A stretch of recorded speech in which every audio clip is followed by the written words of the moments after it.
think back to a time when I was a younger father working the 4 to midnight shift, and I had a moral dilemma of my boss come in and said, you have till the end of the day to decide if you want to work the day shift. And I really liked working the evening shift. I'm not a morning person, made more money on the evening shift. But I had young kids at home, and I knew it was time to really make a decision whether I'm going to put my kids first or not. But I was struggling with it. So I went up to the church up in Boston at the noon mass and asked God to, guide me.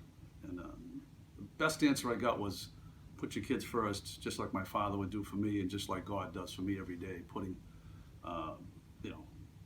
his children ahead of his own will. So it worked out. I was glad I took that shift.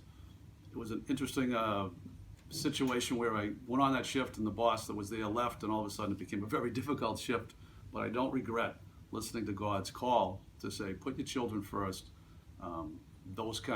That kind of giving is what I was given as a child, and I think paying it forward, I don't regret ever putting my children first. And I listened to God's voice that day. And then as I've gotten older, I've actually matured and let my faith grow, and not always ask, but to maybe say, what does God want for me today? And a lot of times people will come into my office and present a scenario where I can maybe give them some guidance, as my experience in my 30 years of doing my job has allowed me to kind of calm them down. I'm thinking maybe that's what God wanted for me today, is to maybe be there for them and not necessarily all about myself.